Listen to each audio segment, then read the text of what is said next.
Previous classes में हम black fungus के बारे में पढ़े थे, जिसमें हमने उसको इंट्रोड्यूस किया था कि ब्लैक फंगस होता क्या है, किन वजह से होता है, उसमें क्या क्या सिम्टम दिखता है। अब देखते हैं कि what are the risk factor, कौन से लोग हैं जो ब्लैक फंगस के लिए बहुत ही ज़्यादा टारगेट पे हैं और उनको ब्लैक फंगस होने के चांसेस बहुत ज़्यादा हैं। कैसे लोग हैं वैसे तो बहुत ही अनकंट्रोल्ड डायबिटीज़ है किसी को, जैसे 300 से ऊपर 400 500 ऐसे करके किसी को डायबिटीज़ लेवल है, ब्लड ग्लूकोज लेवल है, तो वैसे लोग बहुत ही ज़्यादा इसके टारगेट पे हैं। और दूसरे लोग जिसमें आयरन ओवरलोड है, आयरन ओवरलोड का मतलब है कि उसमें आयरन की मात्रा बहुत ज़्यादा होती है तभी ये प्रॉब्लम होता है, या WBC का काउंट बहुत कम है, WBC का काउंट कम है। अब बताते हैं WBC का नॉर्मल काउंट कितना होता है।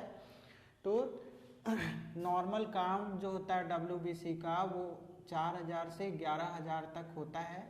अगर वो काउंट कम होता है तो भी ब्लैक फंगस होने के चांसेस है। या कोई पेशेंट कैंसर से पीड़ित है, बहुत दिन से उसको कैंसर है, उस पेशेंट का, या ऑर्गेन ट्रांसप्लांट हुआ है उसका, या किडनी या लीवर कुछ भी ट्रांसप्लांट हुआ है, या इम्यून सप्रेस्ड है, मतलब उसकी इम्यूनिटी बहुत कम है, वैसा कोई प्रॉब्लम है जैसे HIV वगैरह जिसमें इम्यूनिटी लेवल बहुत कम है, वैसे पेशेंट, या वैसे पेशेंट जो बहुत दिन से स्टेरॉइड का सेवन कर रहे हैं, लॉन्ग टर्म स्टेरॉइड का, स्टेरॉइड के बारे में मैंने पढ़ा चुका है पहले भी, तो स्टेरॉइड जो बहुत ज़्यादा लेते हैं वैसे लोग रिस्क फैक्टर पे हैं ब्लैक फंगस के। वैसे लोगों को ब्लैक फंगस होने के चांसेस बहुत ज़्यादा है। कहा गया है कि ये कोविड के वक्त ही क्यों आया है, क्योंकि कोविड में जो है, कोविड एक ऐसा सिचुएशन है जिसमें हमारा इम्यूनिटी लेवल बहुत नीचे रहता है। और पहले इसके रिस्क फैक्टर में देखिए, आपको इम्यून सप्रेस्ड लोगों को ज़्यादा होता है, मतलब जिसकी इम्यूनिटी कमज़ोर है उसको, मतलब कोविड हुआ है यानी इम्यूनिटी कम है तो उसको ब्लैक फंगस होने के चांसेस ज़्यादा हैं। इसके बाद जानते हैं कि अगर ब्लैक फंगस का पेशेंट आ गया तो कैसे कंफर्म करेंगे ब्लैक फंगस है। एक तो पहले सिम्टम ले लिए कि हाँ चलिए आपको फीवर है, आपका फेशियल स्वेलिंग दिख रहा है, ब्लैक कलर का है, लेकिन फिर भी बहुत सारी चीज़ें डिफरेंशियल डायग्नोसिस में आती है कि ये सारी चीज़ें इन प्रॉब्लम्स में भी दिखते हैं। जैसे ऑर्बिटल सेलुलाइटिस है या कैवर्नस साइनस थ्रोम्बोसिस है, इस केस में भी सेम सिम्टम दिखता है। तो इसको रूल आउट कैसे करेंगे, इसका डिफरेंशिएट कैसे करेंगे, तो डिफरेंशिएट करेंगे हम डायग्नोस्टिक मेथड से। डायग्नोस्टिक मेथड क्या होता है, मतलब डायग्नोसिस, लैब में डायग्नोसिस कराएंगे। क्या कराएंगे, तो जहाँ का, जैसे मान लीजिए यहाँ पे बहुत ज़्यादा स्वेलिंग है या कुछ ऐसा लीजन बना हुआ है, तो वहाँ से स्किन को लेके बायोप्सी में भेजेंगे। बायोप्सी में भेजेंगे तो हमको कंफर्म होगा कि वो ब्लैक फंगस है। या कल्चर करेंगे, मीडिया को एक ग्रो में कल्चर कराना, मतलब माइकोसिस की वजह से ये होता है, माइक्रोचीट्स की वजह से होता है, तो माइक्रोचीट्स को हम एक कल्चर मीडिया में ग्रो कराएंगे, वो बड़ा होगा, फिर कंफर्म होंगे कि चलिए ये फंगस है। या मेडिकल इमेजिन, मतलब कि कोई एक्सरे के थ्रू हम कंफर्म करेंगे, जैसे कि CT स्कैन से भी हम कंफर्म होंगे कि चलिए ये ब्लैक फंगस है।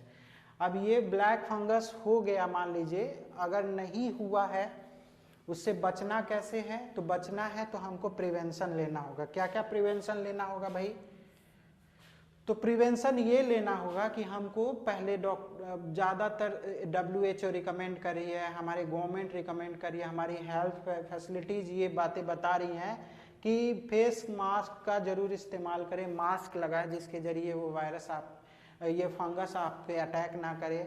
और ऐसे बिल्डिंग जो वाटर से डैमेज है वहाँ का सॉइल वगैरह का ना यूज करें, क्योंकि इसमें ब्लैक फंगस हो सकता है।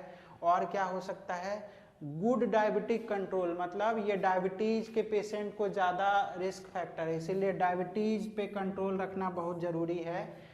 ब्लड ग्लूकोज लेवल को हमेशा मॉनिटर करते रहना है कि ये कम रहे। स्टेरॉइड का यूज़ नहीं करना है। और वैसे पेशेंट जो बहुत ज़्यादा रिस्क फैक्टर पे, जैसे कैंसर है या डायबिटीज़ है या फिर वो स्टेरॉइड लेते हैं, वैसे पेशेंट और बच के रहें इन सारी प्रॉब्लम्स में। तो ये हुआ prevention, prevention is better than cure, तो प्रिवेंशन पहले आया है, मतलब कैसे हम बच सकते हैं।